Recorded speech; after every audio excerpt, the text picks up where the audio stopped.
السلام علیکم ناظرین، بسم اللہ الرحمن الرحیم۔ میں ہوں آپ کا میزبان طارق سمیر، ڈیلی ممتاز ڈیجیٹل کے ساتھ۔ ناظرین، معاملہ ہے تحریک انصاف کا اور عمران خان صاحب کا۔ عمران خان صاحب کے لیے 12 اگست کو کون سی خوشی کی خبر آنے والی ہے، یہ میں آپ کو بتاؤں گا۔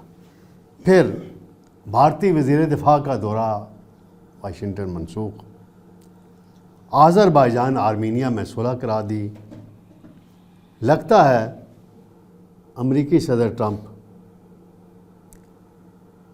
نوبل امن ایوارڈ کے مزید حقدار ہوتے جا رہے ہیں، لیکن حتمی حقدار اس وقت ہوں گے جب مسئلہ کشمیر اور فلسطین حل کرائیں۔ چینی کا معاملہ ہے، چینی کی قیمتوں کا معاملہ ہے۔ میں آپ کو ناظرین بتاؤں گا کہ کون سی ایسی مقام ہے جہاں پہ چینی حکومتی ریٹ کے مطابق مل رہی ہے، صرف وہ کون سی مقام ہے؟ میکسیمم جگہوں پہ نہیں مل رہی، وہ ایک ہے جو انہوں نے شہباز شریف کے حکم پہ یا گورنمنٹ کے حکم پہ عمل کیا ہے۔ ناظرین، سب سے پہلے میں آتا ہوں، عمران خان صاحب کا معاملہ ہے اور پی ٹی آئی کے لیے مشکلات ہیں، بڑھتی جا رہی ہیں قانونی معاملات میں، خاص طور پہ سیاسی اور مقبولیت کا معاملہ ہم ایک طرف ابھی رکھتے ہیں۔ تو اس پہ جو ہے کہ خان صاحب جو 9 مئی کے مقدمات تھے لاہور میں بالخصوص، اور لاہور ہائی کورٹ نے ان کی ضمانت منسوخ کر دی تھی اور بڑا ڈیٹیل فیصلہ دیا تھا۔ اب سپریم کورٹ میں اپیل دائر کی گئی تھی اور 3 رکنی بینچ ہے چیف جسٹس صاحب کی سربراہی میں، جسٹس یحییٰ افریدی صاحب کی سربراہی میں، اس نے 12 اگست کی تاریخ مقرر کر دی ہے اور عمران خان کے وکلاء کو اطلاع دے دی گئی ہے، بتا دیا گیا ہے کہ 12 اگست کو عدالت میں حاضر ہوں۔ پھر حکومت کی سائڈ سے اٹارنی جنرل پیش ہوں گے، پنجاب کے ایڈوکیٹ جنرل پیش ہوں گے، پنجاب پولیس کے سینئر آفیشل پیش ہوں گے اور وہ ساری رپورٹس پیش کریں گے جیسے ہائی کورٹ میں انہوں نے پیش کی تھی، مقدمات کی تفصیل پیش کریں گے۔ جو پی ٹی آئی کے وکلاء ہیں، لیگل ونگ ہے ان کا، وہ یہ دعویٰ کر رہا ہے کہ عمران خان کی 8 مقدمات یا 9 مقدمات ہیں 9 مئی کے لاہور میں، ان میں ضمانت ہو جائے گی اور عمران خان کے جیل سے باہر آنے کے امکانات وہ دعویٰ کر رہے ہیں۔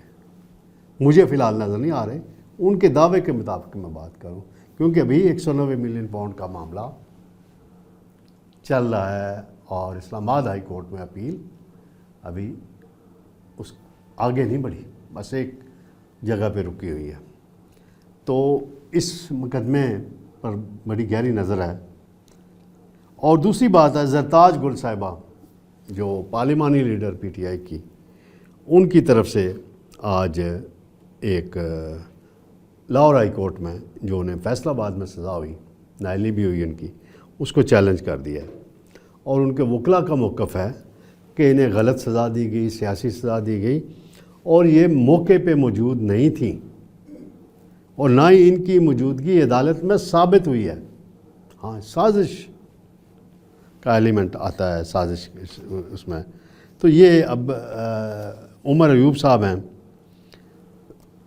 ان کی مشکلات بڑھتی ہی جا رہی ہیں اور ان کی 1-2 مقدمات میں مزید ضمانت منسوخ ہو گئی ہے اور متعلقہ عدالت نے کہا ہے کہ یہ انہیں سزا ہو چکی ہے اور یہ سرنڈر کریں اور پھر اپیل دائر کریں۔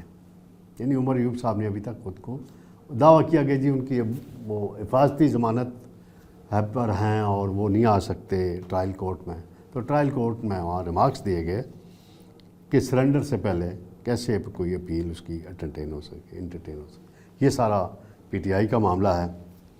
اور گورنر جو ہیں فیصل کریم کنڈی صاحب خیبر پختونخوا کے، انہوں نے ایک بڑا دلچسپ جملہ اپنے رشتہ دار سیاسی مخالف چیف منسٹر گنڈا پور کے لیے کہا کہ گنڈا پور اچھے بچے ہیں، انہیں جو اسلام آباد سے حکم آتا ہے، چاہے وہ 26 نومبر کا ہو، اکتوبر کا ہو، بعد کا ہو، 5 اگست سے ریلیٹڈ ہو، اس پہ منون عمل کرتے ہیں۔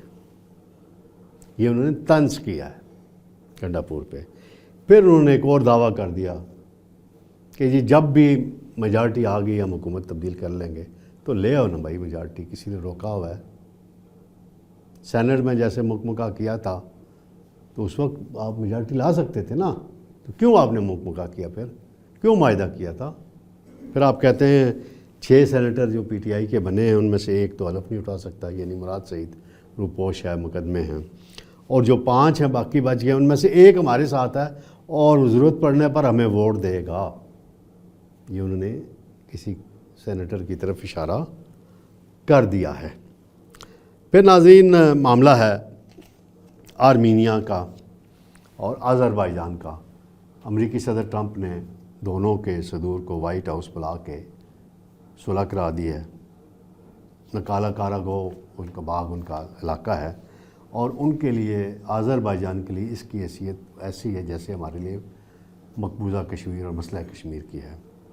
اور چند ماہ قبل جنگ ہوئی تھی اور آذربائیجان نے اس علاقے پر قبضہ کر لیا، یعنی اپنا علاقہ واپس لے لیا، اور پاکستان اور ترکی کے شکر گزار ہوتے ہیں، اور بہت ہم نے بھی ساتھ دیا، ترکیہ نے بھی ساتھ دیا۔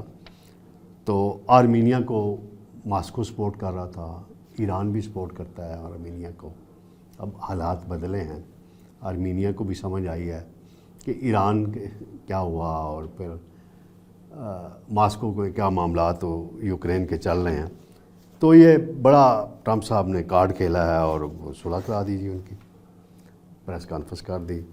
پھر اس سے پہلے کمبوڈیا اور فلپائن کی بھی انہوں نے جنگ بندی کرائی ہے، وہ بھی لکھ چکے ہیں امن ایوارڈ کے لیے۔ یہ ان دونوں ملکوں نے بھی کہہ دیا امن ایوارڈ کے لیے۔ تو ٹھیک ہے، امن ایوارڈ لینا چاہتے ہیں ضرور لیں، لیکن ذرا نظر ڈالیں نا غزہ پہ قبضے کا منصوبہ بنا رہا ہے اسرائیل، اس کو روکیں، 2 ریاستی حل کی طرف آگے بڑھیں۔ برطانیہ اور فرانس کہہ رہے ہیں، اسلامی ممالک سارے کہہ رہے ہیں، گلف کنٹریز کو ٹرمپ صاحب کہتے ہیں جی اسرائیل کو تسلیم کرو۔ تو بھائی آگے بڑھیں نا ٹرمپ صاحب، آپ اگر ریئل معنوں میں آپ عالمی پلیئر اور کنگ بننا چاہتے ہیں، اور ہیں بھی آپ، تو آپ یہ فلسطین کی ریاست فلسطینیوں کو حق دلوائیں۔ آپ کا جو بغل بچہ ہے امریکہ کا، اسرائیل، اس کو شٹ اپ کال دیں، بس کریں، بہت ظلم کر دیا۔ وہ الجزیرہ پہ میں جب کبھی کوریج دیکھتا ہوں، ان بچوں کی ماؤں کی تصویریں دیکھتا ہوں تو رونگٹے کھڑے ہو جاتے ہیں۔ وہ مناظر دیکھ کے غزہ کے، وہ امداد کے لیے کھڑے ہوتے ہیں، امدادی سامان نہیں وہاں پہنچ پاتا۔ کل پاکستان نے گورنمنٹ نے بھی امدادی سامان بھجوانے کا اعلان کیا ہے، پرائم منسٹر نے بھی بڑا ڈٹ کے بیان دیا ہے کہ جی یہ غزہ پہ جو کچھ اسرائیل کرنا چاہتا ہے ناقابل قبول ہے، اور عالمی برادری اس میں روکے اس کو، اور اس سے مزید خطے میں حالات خراب ہوں گے۔ تو یہ بڑی اہم ہے۔ تو کشمیر کا مسئلہ حل کروائیں آپ، فلسطین کا بھی کرائیں، انڈیا کے ساتھ جو کچھ آپ کر رہے ہیں ٹھیک ہے، وہ ہو رہا ہے۔ اب انڈیا کے جو ڈیفنس منسٹر ہیں ان کا دورہ بھی منسوخ ہو گیا ہے، اور اصلی کی خریداری کے آرڈر بھی تھے، وہ بھی منسوخ ہو رہے ہیں۔ تو وہ آپ انڈیا کے ساتھ جو کر رہے ہیں کرتے رہیں، ہمیں تو فائدہ ہے بحیثیت پاکستانی، ہم اس کو اپریشیٹ کرتے ہیں، لیکن ذرا آگے بڑھیں اور کشمیر کا مسئلہ حل کرائیں۔ جس طرح آپ نے ایک طرف آذربائیجان والے کو بٹھایا ہے، آرمینیا والے کو بٹھایا ہے، تو پہلے نیگوسیشن کر کے تو بٹھائیں مودی کو، ایک طرف شہباز شریف صاحب کو بٹھائیں جو ہمارے پرائم منسٹر ہیں، اور مسئلہ UN کی ریزولوشن کے مطابق حل کرائیں۔ انڈیا کہے جی میں استصواب رائے کرانے کے لیے تیار ہوں، تو ٹھیک ہے، خطے میں امن آ جائے گا، ترقی ہوگی، ٹریڈ ہوگی، غربت کا خاتمہ ہوگا۔ انڈیا میں جو غربت کے حالات ہیں وہ میں اکثر مثال دیتا ہوں، میں نئی دہلی گیا تو ایئرپورٹ سے ہوٹل تک